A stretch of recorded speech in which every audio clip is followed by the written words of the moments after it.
자, 화성 연쇄 살인 사건의 유력 용의자로 이춘재가 특정이 됐고요. 그 살인만 14건에 그 40여 건의 범행을 자백했다는 소식이 최근 전해지고 있습니다. 그 오랜 시간 묻혀있던 사건들이 최근에 이제 전말이 드러나면서 그 장기 미제 사건들에 대한 그 주목이 많이 커지고 있습니다.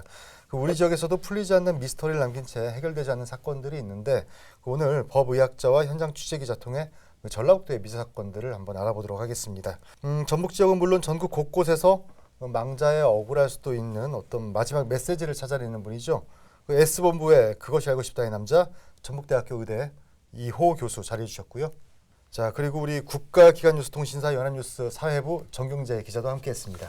자, 오늘 일단 그 미제 사건이 주제이기 때문에 자, 여기에서 말하는 그 장기 미제 사건 어떤 기준이 있을 거 아니에요?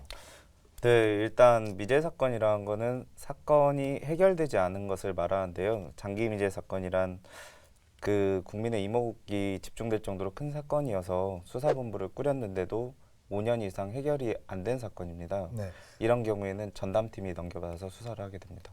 그 특별수사팀이 꾸려졌는데도 5년 이후까지 네, 해결이 맞습니다. 되지 않았을 때 이제 이걸 장기 미제 사건으로. 네, 맞습니다. 네. 우리 지역에서도 상당히 있죠. 현재까지 총 11건의 미제 사건이 있었는데요. 네. 모두 살인 사건입니다. 네. 2000년부터 2011년까지 11년에 걸쳐서 있었던 일들인데요. 네. 워낙 유명한 사건들이라 그 도민들도 많이 알고 계실 겁니다. 그 가장 최근에 있었던 사건은 익산 한 아파트 출입문에서 발생한 사건인데요. 네. 그 유흥업소 여주인이 흉기에 찔려서 사망을 했습니다. 네. 경찰은 초기에는 그 면식범의 소행으로 판단을 하고 수사했지만 결국 흉기를 찾지 못해서 네. 현재까지도 미궁에 빠진 사건입니다. 그 용의자는 특정은 됐는데 그거에 대한 증거가 발견되지 않았기 때문에 네, 맞습니다. 네, 그를 네. 범인으로 데려갈 수 없었다. 예. 네. 그런 경우고요. 그 또 하나 사건은 2002년에 발생한 사건인데요. 네. 그 파출소 내에서 경찰관이 살해를 당했습니다. 네. 이 사건에 대한 자세한 얘기는 좀 뒤에 가서 하는 걸로 하고요. 네. 이 사건을 비롯해서 익산의 호프집 여주인 살인 사건, 정읍 화물자동차 사무실 살인 사건 등이 현재까지도 미제로 남아 있습니다. 그래요. 11건이라고 하면 지난 11년 동안 네. 네, 상당히 많은 건수인데 이런 미제 사건들을 해결하기 위한 어떤 경찰들의 수사도 있겠지만 이럴 때일수록 이제 법의학자들의 역할이 클 수밖에 없을 것 같은데 어떤 역할들을 해주시나요? 우선 뭐 살인 사건이니까 네. 중요한 건 사인을 정확히 규명을 해야죠. 근데 되게 이제 손상사일 때니까 그 사인이 되는 도구의 문제, 또 방향의 문제, 즉 피해자와 가해자가 서로 손상을 입히는 수상 상황에 대한 제대로 된 해석이 필요하고 네. 그런 과정에서 범인이 갖고 있는 특정점들 그런 걸 또 찾아야 되고 중요한 건 이제 처음 범인을 잡기 전까지는 1차 사인 규명이 중요하지만 뒤에 시신으로부터 나는 흔적들에 대한 과학 수사 기법이 좀 중요합니다. 그래서 이후에 용의자나 또는 피의자가 특정이 돼가면 그 법의학자하고 또 현장을 수사했던 경찰하고 많은 대화를 통해서 범인이 아니면 알 수 없는 것들 또 범인을 특정하되 또 그것이 객관적으로 얼마만큼의 퍼센트를 가지고 있는지 종합적으로 같이 판단을 해야 돼요. 그래서 아까 말씀드린 대로 저 사람은 수사상 용의자로 보여지지만 증거가 없기 때문에 아직 미제 사건이라는 경우들은 대개가 처음에 과학수사 기법이랄지 또 현장 요원들하고 법의학자들이 또 범인으로 특정되는 그 사람의 피의자 신문조서 때부터 주도 면밀하게 검토를 하고 조사를 받아야 되는 겁니다. 그래서 실은 흉기는 발견되지 않았다 하더라도 범인만이 알 수 있는 현장에서 독특한 그런 것들이 있어요. 행동 양상이랄지 이런 것들이 진술에 녹아 있을 수도 있기 때문에 간접적 증거도 그때 찾아낼 수 있거든요. 지금 갈수록 시간이 지날수록 범죄가 흉폭화되고 또 지능화되고 그리고 뭐 소시오패스나 사이코패스 같이 아무 이유 없이 묻지마 살인들이 일어나는 경우도 있잖아요.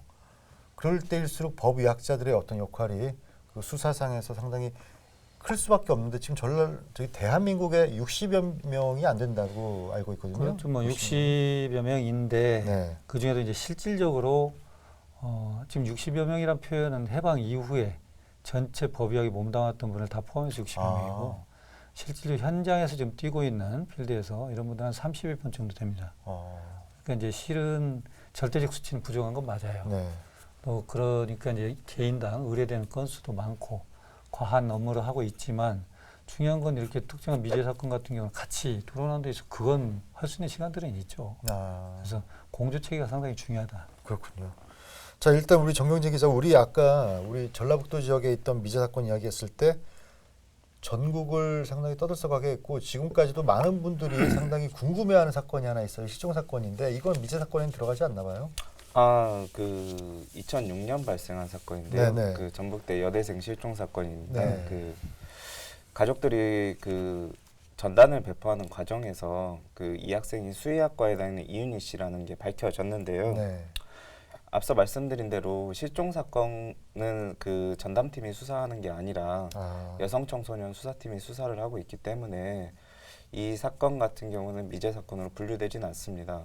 자, 그렇다면 미제 사건이 안 되고 그냥 단순한 실종 사건은 이제 미제 사건이 아닌 거다. 네, 일단 뭐 네, 이제 사건으로 네. 실종인지 살인 사건인지 이거 특정이 안 되기 때문에 네. 사건 목록에서 분류가 안 된다는 거죠. 네. 그럼 그 가장 그 중요한 거는 뭐 이런 말씀을 드리면 안 되겠지만 어떤 범행에 의한 그 사라짐인지에 대한 특정이 안 됐다는 거죠. 그것 그러니까 역시 시체가 나오지 않았다. 아니 이제 뭐 그건 이제 살인이란 전제 조건에서 네네. 이제 시신이고 네. 중요한 건 단순 가출인지 그 네. 가능성은 적겠지만 아, 누군가의 납치가 감금인지 뭐 여타의 가능성들을 아직까지도 어떤 무엇이다라고 할 수 있는 근거들은 없다는 거예요. 아, 단지 이제 그 당시는 아까 CCTV 얘기했지만 핸드폰의 사용이 어느 순간 끊어졌다는 것, 그건 네. 단순 가출은 아닐 거라는 생각들이 있고 네. 그래서 여러 가지 가능성을 검토하니까 경찰 입장에서도 이런 상황이 더 힘들 겁니다. 아마. 지금 어떻습니까? 경찰은 어떻게 지금 수사가 진행이 되고 있는 거예요? 우선 일단 안타깝게도 이윤희 씨의 행방은 여전히 찾지 못한 상태이고요. 네. 그 가족들이 동분서주하면서 그 딸의 행방을 찾기 위해서 많이 노력을 하고 있는데요. 경찰에서도 현재까지 그 이렇다 저렇다 할 결론을 못 내리고 있는 상태입니다.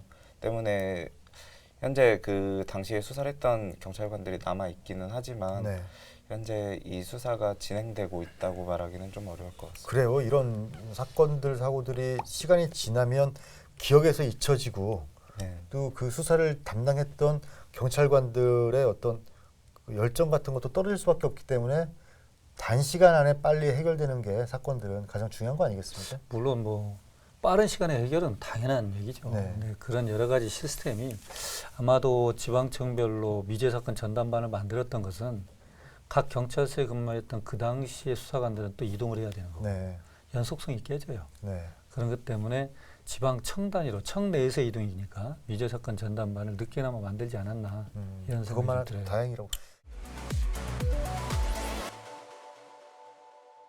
자, 그러면 우리 지역 미제 사건 한번 볼게요. 며칠 넘겨온 사건들 중에 뭐 미궁 속에 빠져 있는 것들을 몇 가지 한번 살펴보려고 하는데 일단 파출소 경찰관이 살해된 사건. 네. 이게 미제 사건이라는 것도 전 이해가 안 되고요. 그래도 경찰서 안에 파출소 안에는 뭔가 CCTV가 돌아가고 있지 않았을까요? 그때 당시에도 어떻습니까? 이건 어떤 사건인가요? 일단 그 부분 먼저 말씀드리면 그 당시 파출소에 CCTV가 설치가 돼 있었습니다. 근데 이 그 범행 시간대에 녹화가 안 돼 있는 상태였는데요.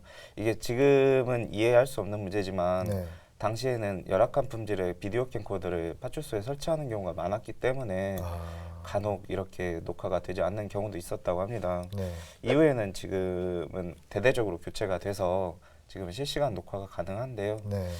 이 사건 해결의 가장 큰 열쇠였다고 볼 수 있는 CCTV가 먹통이었던 건 참 안타까운 일입니다. 그러게요. 네.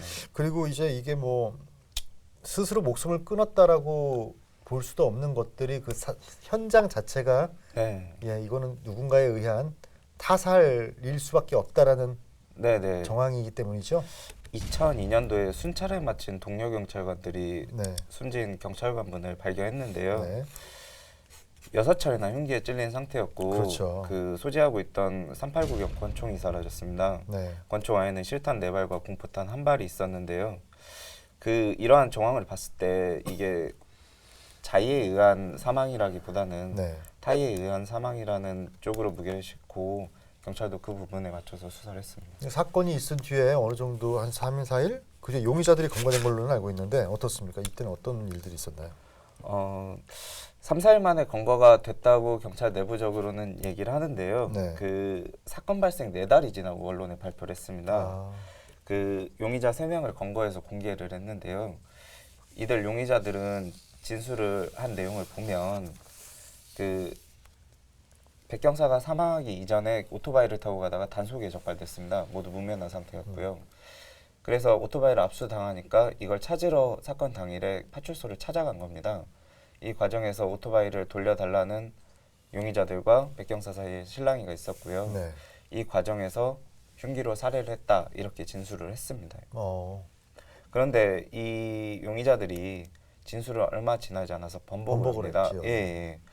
그러다 보니까 이 경찰관들은 황당했지만 이 용의자들의 주장은 이게 강압 수사에 의한 허위 자백이었다. 그리고 그거를 네. 뒷받침할 만한 어떤 증거가 나오지 않았기 때문에 그렇죠. 네, 그렇게 된 것 같은데 네네. 그래서 결국은 미제 사건이 됐어요, 교수님. 어떻게 보십니까? 다시 처음으로 이제 법의학적으로 들어갔을 때는 이 사건 직접 우리 백경사님을 이제 부검을 하셨잖아요. 추석 연휴 때여서 네, 공교롭게 제가 전주에 내려와 있을 때여서 네. 못 갈 수 있을 때였지만 부검을 했습니다만 안타깝게 지금 감정서를 제가 못 찾아가지고 네. 그렇지만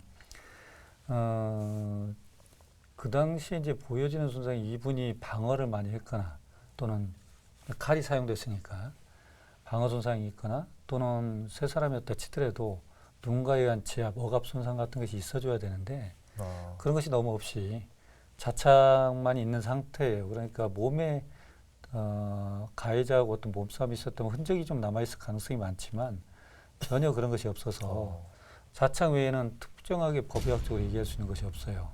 특히 또 그 과정에서 이게 뭐 성폭행도 아니고 그렇기 때문에 범인의 체액이 남아있을 가능성도 없고 네. 단지 이제 이 사건에서 가장 중요한 것은 사라진 총.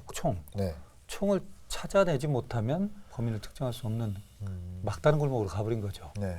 그래서 그 부분이 아마 미제 사건의 원인이 되지 않았을까 싶어요. 아, 그러면 방어의 흔적이 없었다라고 하는 거는 이제 백경사가 그러니까 이제 이게 자고 있는 상황에서 당했을 뭐 수 있는 가능성도 그렇게는 있고. 뭐 특정할 수 없지만 네.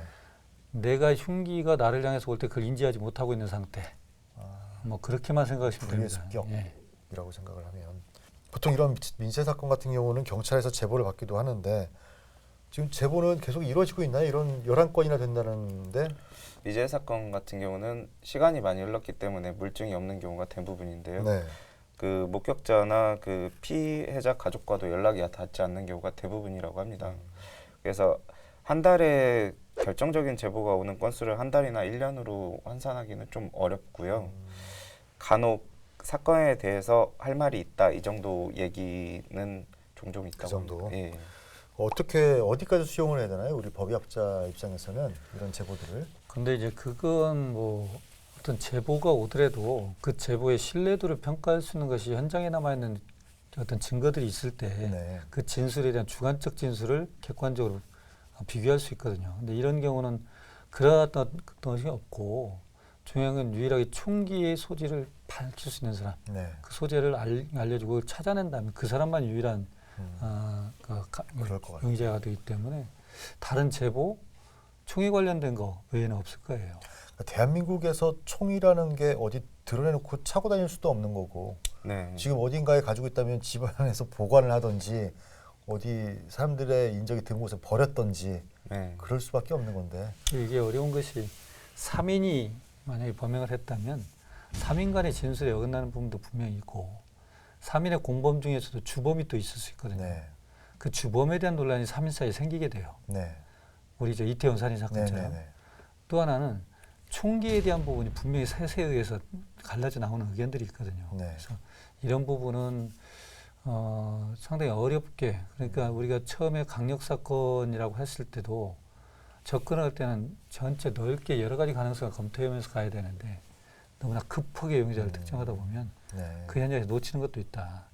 아까 말씀드린 그런 그 상황에서는 그만 파출소 인근이 몇 달 동안 오로지 형사들이 전체가 돌아다니는 길거리가 돼버렸으니 네. 또 그 와중에 파출소 내에서 있었던 것도 많이 훼손됐을 수도 있고 여러 가지가 지금의 기법으로는 그게 좀 문제가 있었다 치지만 그 당시엔 전 인력이 동원됐던 아주 적극적인 수사였었죠. 네. 그게 이제 지금 시점은 좀 아쉽죠. 드라마나 영화를 많이 보면 형사들 같은 경우는 촉에 따라 많이 촉도 필요해요. 촉도 필요하죠. 촉도 필요하죠. 촉도 필요하고 또 과학적 수사도 과학적 필요하고. 수사도 그래서 필요하고. 이게 갈수록 과학적 수사의 비중이 높아지는 건 용의자를 특정한다 하더라도 법정에서 정말 그 죄를 물을 만큼 객관 결정적 증거냐.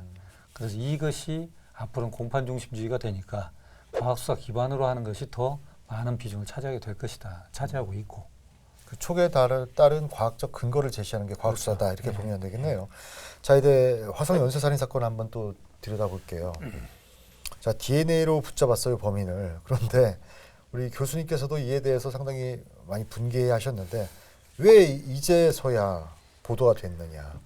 DNA로 범인을 붙잡은 게 아니고 붙잡혀 있는 범인을 DNA로 특정한 거예요. 아, 그러지 않습니까? 이미 이 범인은 교도소에 들어가 있는 수감 중이었고 수감 중인 사람을 이제서 특정한 거죠. 이건 좀 차이가 좀 있어요. 네, 그럼 이분이 왜 수감됐을까라면 마지막 범행, 네, 처제 살인 사건에 네, 하고 이제 범인으로 잡혀서 네, 이게 수감이 된 거죠. 네. 그렇다면 이게 청주에서 발생한 사건인데 화성에서 발생한 사건과는 연결을 시켰어야 되느냐 말았어야 되느냐 이게 이제 논점이 되는 거죠. 그런데 중요한 건 화성 살인 사건이라고 특정하면 인근 수원의 사건, 태안의 사건, 청주의 사건이 연결이 안 돼요. 우리가 이런 표현이 지역적으로 특정을 그렇죠. 하면 지역적으로 어떤 수사본부를 차리면 그 공주 체계가 깨지는 네. 경향이 있어요. 그게 하나 문제였던 것 같고 또 하나는 화성에서 마지막 살인 사건이 아마 91년도가 아마 기억을 하는데 맞아요. 그때 이제 이후로 그때까지는 DNA 기법이 활용이 못 됐었고 단지 ABO 혈액형 가지고 할 텐데 문제는 우리가 대한민국 과학수사연구소가 94년, 95년도 네, 특히 삼풍백화점 때는 뼈를 가지고도 DNA를 특정할 정도로 DNA 기법이 들어왔어요 이미. 네, 그렇다면은 그때 있었던 화성 살인 사건의 피해자들의 유리품들이 요때 DNA 기법으로 접근을 했다면 좀 더 빨리 잡을 수 그렇죠. 있었겠네요. 지금 국가수가 이번에 발표한 건 새로운 기법이 나와서 옛날 걸 갖고 미세 증거를 가지고 DNA를 추출했다 이게 아니고 옛날 걸 해보니 이제 나왔다는 이제 거죠. 나왔다. 그러면 옛날 것이 어디에 있었느냐. 음, 우리는 그동안 뭐 영화에 어떤 문제도 있었지만 영화에서는 해외로 보내면서 증거물이 다 없어져서 이제 더 이상 할 길이 없었다라고 우리는 알고 있었지만 네, 지금 5차, 7차, 9차 또 4차까지도 유리품이 어딘가에 있었다는 얘기고 그 얘기가 그렇다면 95년도, 96년도에도 이 유리품을 갖고 DNA를 할 수 있었다 분명히. 그렇다면 보다 빨리 범인을 특정할 수 있었고 또 그에 대한 또 공소시효 문제를 해결할 수 있었지 않나. 이게 바로 미제 사건에 되는 여러 가지 원인 중에 하나인 공조의 문제입니다. 그래서 그 당시 화성살인 사건 팀도 청주 처제를 살해했던 그 친구를 만나러 오냐 마냐를 얘기했던 거고. 네, 그래서 이게 좀 여러 가지 안타까운 게 이런 얘기가 어쩔지 몰라도 뭐 아프리카 돼지 열풍이 발생을 하면 컨트롤 타워가 중앙에서 움직여지고 있잖아요. 네, 마찬가지로 이게 어떤 사건이 발생하면 그 지역의 수사본부가 아니고 어떤 때는 연관성을 보면서 컨트롤 타워가 운영이 돼야 돼요. 제가 아까도 이윤희 학생의 실종 사건 같은 경우도 우리가 실종된 그 사람을 알기 때문에 대학생이고 수의대생이고 어디에 살고 있어서 어떻게 이해를 데려갔을까 그러니까 가까운 사람으로 보이지만 범인의 입장에서 대학생이 어느 대학생인지도 모르고 혼자 원룸 사는 여학생이라고 봤다면 신림동 그 뒤따라가서 성폭행 시도하려고 네네. 못했던 그 사건의 연장선으로 볼 수 있는 것은 그 시기에 젊은 여성들이 실종 사건으로 갔던 건들이 전국적으로 얼마나 있었을까 네. 또 비슷한 몇 년 내에 몇 건이 발생했을까 이런 것들 총체적으로 한번 볼 수 있는 컨트롤 타워가 필요하다. 이게 공조다.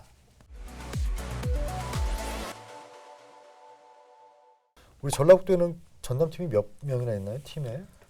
지금 팀장 포함해서 3명 있습니다. 그게 너무 많은 숫자는 아니잖아요. 이제 주도적으로 끌고 가는 건 3명이지만 네. 협조 수사가 돼야죠. 공조도 돼야 되고. 네. 근데 협조 수사가 현재 밀려오는 사건들도 엄청 많은 상황에 그 옛날 사건들을 풀자고 그 협조와 공조 체계가 쉽진 않지 않습니까? 현장 분위기는 그렇잖아요. 네, 실제 만나보면 그런 네. 얘기를 많이 합니다. 그 수사 기록이 워낙 방대하기 때문에 그걸 검토하는 데만 시간이 상당히 걸린다고 하고요. 네.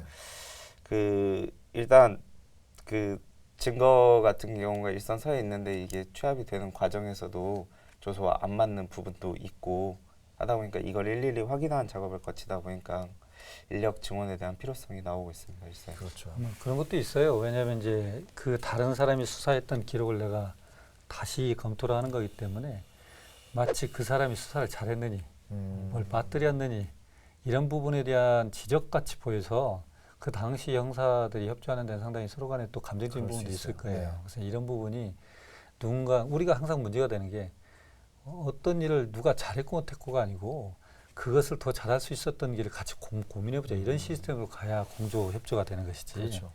그 당시 가보면 형사들 보면 왜 그때 이걸 빠뜨렸습니까라고 물어보면 서로 싸우는 경우도 많이 있을 그렇죠. 것 그럴 같아요. 수 있죠. 네. 자, 이런 상황에서도 미제 사건 뭐 해결된 거 있나요? 최근에 전라북도? 전북에는 없습니다. 전북에는 없고. 네. 그 타 지역에는 성과가 있었는데요. 네. 일단 워낙 유명해서 언론 보도 많이 나왔던 사건인데 음, 전남 나주의 드들강. 드들강에서 네네. 발견한 그 2001년에 발생했는데요. 네. 여고생 살인 사건이었습니다. 당시 여고생 시신에서 유전자가 나오기는 했었는데요. 그 이후에 범인은 잡지 못했습니다. 그러다 16년 만에 네. 그 아까 이게 화성 연쇄살인사건 사건하고 좀 비슷한 게 이 용의자도 이미 수감된 상태였습니다. 오, 그래서 용의자를 특정해서 잡았는데요. 이 용의자 같은 경우는 최근에 대법원에서 무기징역이 확정됐습니다. 그렇군요. 그 사건을 제가 또 부검을 했는데 아, 중요한 건 DNA는 나왔어요. 네. 그 당시에 DNA 확보하고 있었는데 나중에서 성폭행 또는 강력 사건으로 문제가 됐던 전과자들의 데이터베이스가 만들어진 거죠. 그러니까 그때 돌려보니 드들강 여고생에서 나타난 정액과 같은 유전자가 나온 거예요. 아, 근데 문제는 뭐냐면 그 범인이 어떻게 진술하냐면 그 전날 만나서 나는 성관계를 했을 뿐이다.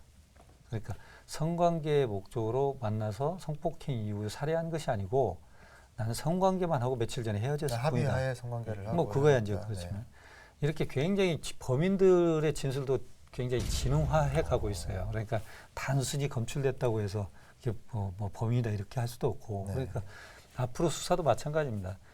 DNA가 나왔어. 이걸로 하나 몰아가지 말고 DNA는 화석과 같은 거기 때문에 그 당시 있었던 증거라고 볼 수는 없을 수도 있다. 네. 이 생각을 또 해야 돼요. 그럼 결국 DNA가 최근에 어떤 범인을 잡는데 수사를 하는데 가장 결정적인 역할들을 하고 있는 것 같아요. 네. 그 분석이라는 게 어떤 식으로 이루어지고 있나요? 이제 물론 DNA는 이제 원래 단백질을 우리가 이제 증폭을 시켜가지고 DNA란 자체가 우리가 DNA 지문 이렇게 얘기해요. 네. 지문이 우리 지구상에 존재하는 사람이 같은 지문을 가질 리는 없으니까 네. 그처럼 한 사람을 특정하는 데는 아주 중요한 걸로 보여져서 DNA 지문 이렇게 표현합니다. 근데 이제 가장 중요한 것은 일반적인 우리가 친자간별이나 이럴 때는 검체가 풍부해요. 협조를 해주니까. 그러나 사건 같은 경우는 어디에 범인의 DNA를 채취할 수 있는 체액이 묻어있는지 알 수가 없어요. 그 넓은 현장에서. 네. 그래서 거기서 일일이 찾아보다가 미세한 양을 가지고도 증폭시킬 수 있어야 되거든요. 요게 가장 중요한 것이지 1차 검출이 되면 DNA를 증폭하는 건 쉬워요. 아, 그러니까 제가 말씀드린 게 지금도 화성살인 사건의 새로운 DNA 기법이 아니고 검체가 늦게 왔을 뿐이라는 거예요. 현장 보존이 가장 중요하다는 거죠. 현장에서의 채취. 지금은 이제 과학수사 요원들이 전문적으로 네. 과학수사 요원을 뽑기도 하고 교육도 시키기 때문에 현장 접근에 있어서 철저한 그 매뉴얼이 있어요. 네. 근데 그 전에는 과학수사 요원이 아닌 해당 경찰서 형사가 가장 먼저 들어가기 때문에 네. 그런 감이 없어서 고의는 아니더라도 고의는 고일 수는 없지만 훼손이 수사하는 형사들에서 많이 훼손되는 경우도 있어요. 그래요. 그 소설이나 영화로도 제작된 그 본 컬렉터라는 거 혹시 보셨으면 아실 텐데 거기에서도 항상 현장 보존을 강조하거든요. 그 전문 요원들에 의해서 진행돼야 돼요. 맞아요. 그렇다면 100% 신뢰할 수 있는 거죠, DNA? DNA 그렇습니다. 그럼 DNA로 그 범죄자의 행동 패턴까지도 알아낼 수 있다? 뭐 이런 이야기도. 이제 그건 이렇게 보시면 돼요. 지금까지는 DNA가 네. 그 사람이냐 아니냐를 검출했다면 이제는 좀 더 발달이 돼서 그 사람의 인종. 또 왜냐면 우리가 흔히 유전자 분석을 통해서 아이의 지능을 안달지 또는 숨어있는 안젤리나 졸리 같은 경우는 네. 유방암에 유전적 소인이 있어서 가슴을 절제했잖아요. 네네. 질병에 대한 걸 안달지 이런 여러 가지 기법들이 있기 때문에 네. 인류학적인 자료가 많이 나온다는 거예요. 아, 그 DNA를 보면. 그래서 요즘 최근 같은 경우는 뭐 성씨별로 비슷한 어떤 유전자를 찾아낸다 할지 이런 관점도 있죠. 아, 특히 그러면 DNA는 여러 범죄 중에서도 특히 성폭행 아무래도 거기에 책을 많이 책이 남기기 때문에 때문에.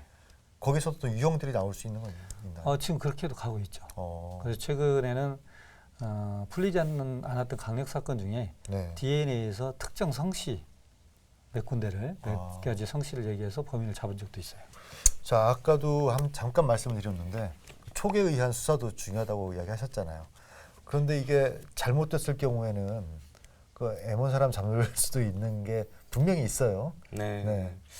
그 해결은 됐지만 그 화성 네. 연쇄살인 사건에서도 용의자로 지목된 이들 중에 3분이 그 스스로 목숨을 끊으시거나 아, 아니면 그 강압 수사로 인해서 그 후유증으로 돌아가신 분들이 계셨거든요. 네. 그걸 보면은 이제 과학 수사와 그 교수님께서 말씀하신 대로 과학 수사와 육감에 의한 이제 그 범인에 대한 그 단서를 찾는 과정이 같이 병행되면 좋지 않을까. 크로스 체크 되어야 되는 네네. 부분들이 있는 거고. 우리 지역에서도 있었어요?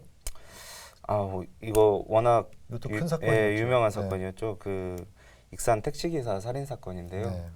이 당시에 16살 된 소년이 10년형을 살고 복역을 합니다. 그렇죠. 이 소년 같은 경우는 자신이 억울하다고 강압수사로 허위자백을 했다 이렇게 주장을 여러 번 했는데요.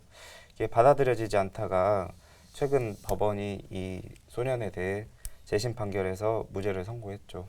그래서 이 소년이 지금은 성인이죠. 그 이분이 이제는 정상적으로 누명을 벗고 삶을 살게 됐지만 네. 워낙 꽃다운 시기에 그럼요. 버린 청춘은 회복할 길이 없을 것 맞아요. 같습니다. 이런 사건들이 많으면 아무래도 경찰에 대한 신뢰 떨어질 수밖에 없고. 이게 성과주의가 만들어내는 비극이에요. 네. 어떤 일이 발생하면 그것을 얼마나 빨리 끝내느냐 이걸로만 평가를 하기 때문이고, 근데 제가 또 요건은 또 부검을 하게 되고 재심 사건에서도 가게 됐는데 중요한 건 칼을 쓰는 사람이 쓰는 진술이 있어요. 그래서 이 친구는 칼을 어떻게 찔렀다라는 상처를 보고 찔른 진술이 나온다면 다시 제보가 들어온 사람은 찔렀을 때 어떤 느낌이었다는 것이 그 녹아 있어요. 네. 그래서 그게 이제 진범일 가능성이 높다고 제가 이제 얘기를 하고 다시 네. 이제 재심에서 받아들여졌는데, 마찬가지입니다. 지금 이춘재라고 우리가 또 DNA가 모든 것이 해결한 것처럼 이렇게 나오지만 네. 중요한 것은 청주 처제 살인 사건에서 지금 우리가 또 시급히 빠뜨려서는 안 될 것이, 처제를 갑자기 욱하는 감정으로 성욕이 느껴져서 성폭행하고 살해하고 유기했다 이렇게 나오지만, 네. 그래서 이제 욱하는 감정이라 고의성이 없어서 지금 무기징역으로 있었던 사람인데, 이 처제의 몸에서는 보통 수면제를 수십 알 먹어야 나오는 독실함이라는 수면제 성분이 다량이 검출되거든요. 네. 처제가 퇴근하고 방문했기 때문에 낮에 먹었을 수도 없어요. 그렇다면 처제는 이 친구에 의해서 수면제가 다량 들어간 먼 음료를 마셨을 것이다. 그리고 이미 수면 상태, 즉 한거불능의 상태에서 이루어진 성폭행 이후의 살해이기 때문에 굉장히 고의성이 높은 범행이다. 네. 근데 그 당시는 자백이 이루어지니까 독실함의 문제는 또 덮어지고 그냥 진행이 돼버리는 문제예요. 네. 제가 말씀드리고 싶은 건, 범인이 특정돼 잡아지면 그 사람의 이루어진 범행을 부검했던 사람하고 현장 검증이랄지 조서를 같이 리뷰를 해줘야 돼요. 네. 근데 우리는 부검이 끝나면 전혀 그런 연락을 받지 못해요. 그리고 법정에서 연락이 오면 그때서 가서 내가 부검했던 것이 이렇게 바뀌었구나, 그때 하는 거예요. 그러니까 너무나 실적 위주고 빨리 성과 위주로 가다 보니까 빨리빨리 정리해서 넘겨버리는 경향이 있어요. 그러니까 그 범행을 저지른 범인이 어느 정도 자기 범행에 대해서 자백을 하면 그 자백이 경찰들도 그냥 그걸로 그렇죠. 그냥 수사를 끝내버리는 경향이 그렇죠. 있다는 그 거죠. 자백이 법의학적으로 볼 때는 자백이 신뢰가 가느냐 안 가느냐, 네. 저건 저 방향은 맞지 않는데 이런 것을 서로 검토해서 다시 의심해줘야 되는데 네. 지금의 뭐 경찰을 말고 다른 공무원들 역시 한 번 간 것은 되돌아오는 건 없잖아요. 그렇죠. 이런 경향이 또 다른 범죄랄지 또는 또 막을 수 있는 범죄를 놓치는 경향이 있다. 그래서 국민 안전 위주로 먼저 좀 총체적으로 우리가 봐야 된다. 그래서 최근에 뭐 어린이 뭐 이제 계부가 자기 아이 죽이는 사건도 보니까 여러 건 그거 관련해서 자백을 하고 그냥 아주 가벼운 처벌을 받고 나와서 결국에는 아이들이 죽는 이런 사건들이 발생을 했으니까 막을 수 있는 죽음이죠. 네. 막을 수 이런 거는 우리 교수님께서 말씀하시는 게 반드시 조금 반영이 됐으면 하는 생각이 들어요. 그런데 이번 이제 화성 사건 같은 경우도 보면 혈액형으로 잡을 수 있었는데 혈액형만 의지를 했던 거죠. 여러 가지 가능성으로 다 다각적으로 봐야 돼. 그 당시 형사들이 혈액형에 대해서 몰랐다면 물었어야 돼요. 독립성도 필요하지만 통합성이 가장 중요한 거예요. 살인 사건의 네. 미제 사건 해결은. 독립성보다는 통합성이다. 그렇죠.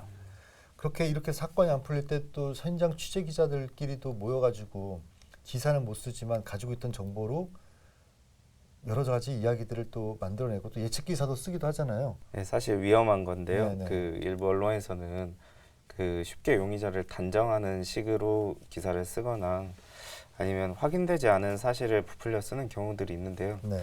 이건 언론으로서도 반성하고 좀 지양해야 할 부분이라고 생각합니다. 왜 그러는 거예요? 그러면 왜 그런 걸까요? 언론에서는? 아무래도 그 뭔가 이게 언론의 최근 추세인데요. 워낙 언론사가 많아지다 보니까 네. 이 안에서 좀 더 주목받는 기사를 써야 한다. 뭐 이 안에서 조금 더 자기가 뛰어나다는 기자로서의 역량을 보여주기 위해서 이런 경향들이 있는 것 같은데요. 이런 추세가 많이 반복이 되다 보면 정작 중요한 범인을 잡는 데 방해가 될 것 같습니다. 말씀하셨던 그 말씀하고 일맥통하는 것 지금 같아요. 보면 그래요. 네. 이게 우리가 너무 언론이 네. 물론 언론이 물꼬를 터주는 역할을 하기도 해요. 네. 그러나 언론이 방향을 끌고 가서는 안 돼요. 음. 저는 가장 느껴지는 게 요즘 언론에서 이 사건에서도 마찬가지로 왜 의심하지 않느냐. 왜 그 브리핑에 대해서 의심하지 않느냐. 네. 또 합리적으로 생각을 해볼 필요도 있지 않느냐. 이런 거고 제가 언론에서 가장 크게 느꼈던 게 그거예요. 여기 역시 성과주의다. 네. 우리가 지금 자꾸 성과주의 스피드의 시대가 아니고 좀 성숙될 필요가 있음에도 불구하고 그래서 어떤 언론은 그런 게 있지 않습니까? 오늘 보도할 것이 없으면 하나를 쓴다는 거예요. 서울대공원 코끼리 임신. 네. 그 임신을 확인할 길이 없을 때는 코끼리가 분만할 때까지 기다려줘야 돼요. 사실인지 아닌지는. 그럼 그때까지 다 잊혀진 거고 나중에 네. 누가 봅니까? 그러니까 아니면 말고식은 아닌다는 거예요. 맞습니다. 네. 맞아요. 자, 오늘 말씀 여러 가지 소중한 말씀 많이 접했는데요. 그 사건 속에서 미세한 부분 또 놓치기 쉬운 그 하나하나의 셀을 현미경으로 들여다보는 미세적으로 본 네, 거죠. 미세적으로 본 게 네. 바로 법의학이 아닌가라는 그렇죠. 생각이 들거든요. 일단은 많은 분들이 또 법의학에 헌신을 또 일을 하시고 계셔야 사건이나 이런 부분들에 있어서 어떤 점진적 발전이 보여질 것 같은데. 뭐 이제 법의학에 대한 본질적인 질문을 저한테 하시는 것 같아서 한 네네. 말씀 드리면 숫자가 적습니다. 맞아요. 그런데 우리가 법의학자가 활동할 수 있는 현장 검식권이랄지 조사권이랄지 미국 뭐 항상 저한테 묻는 게 CSI죠. 근데 CSI를 따라갈 수 있는 구조적 문제가 현장에 대한 조사권을 갖고 있지 않기 때문에 그걸 주려고 그러면 숫자가 적기 때문에 못 준다. 우리 그걸 안 주니까 하지 않는다. 네. 그런데 철도가 먼저 생깁니까? 기차가 먼저 생깁니까? 철도가 먼저. 기차가 있기 때문에 철도를 기차가 넣죠. 있기 때문에 그런가요? 그렇죠. 맞아요. 그렇죠. 네. 그러나 기차만 많이 있다고 철도를 넣는 건 아니에요. 어느 날 기차의 효용성이 보니까 철도로 쭉 깔아주거든요. 이거 서로 같이 가는 겁니다.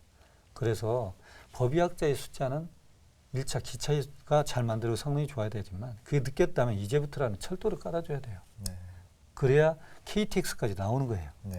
지금 우리는 법의학자는 충분히 숫자는 이 정도 숫자면 그 효용성이랄지 유용성이랄지 앞으로의 어떤 필요성이랄지 이거 다 되는데 철도 깔 생각을 안 해요.